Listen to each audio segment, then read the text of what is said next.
Ang materials na ginamit ko dito ay bridal satin.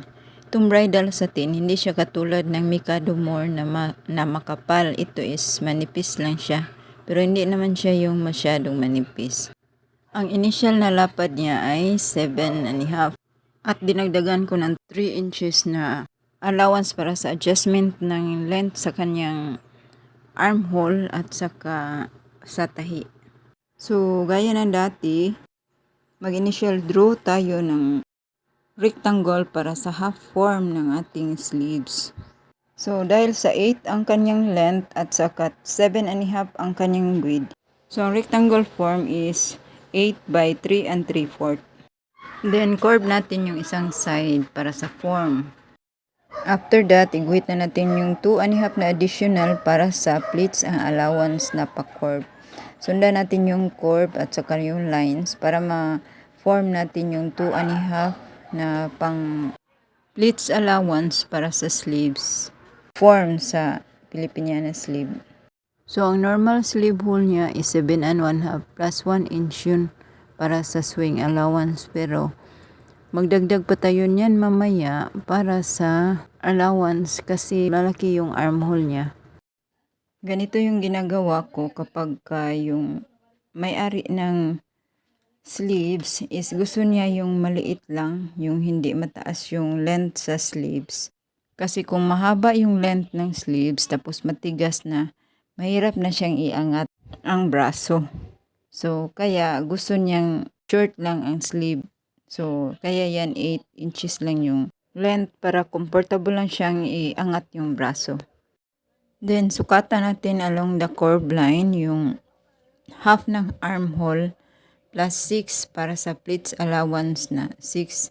So, para mas maganda yung pleats, hindi alanganin, plus 7 siya. So, kaya mas dapat may additional tayo sa allowance.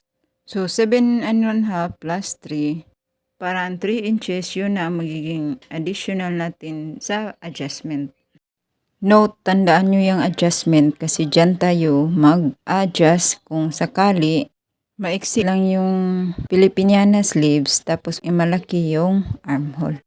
Mas maganda kung alam mo paano mag-adjust ng mga sizes kasi iba-iba yung gusto ng tao. Merong ayaw ng malaki, meron ding ayaw ng maliit.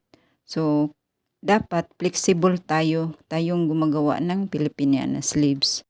Kasi para naman mabagayan natin yung mga customer natin kung ano yung gusto nila sa kanilang mga outfit. At sa ganito ding paraan, no need na tayong mag-need ng molder. Kasi yung molder, additional costing pa yun sa trabaho natin. At yung sa molder na kahoy kasi, isang size lang yung pwede nating gawin. So, dapat kung marunong tayong paano siya i-form, paano siya i-pattern, malaking advantage yun sa atin.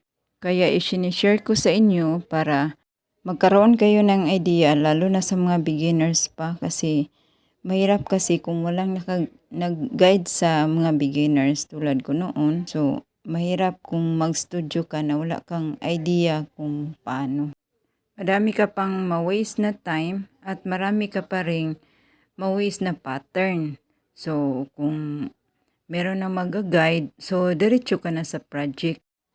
Kung manipis lang ang tela, mas maganda kung meron kang additional na design na magpapakapal sa design ng sleeves.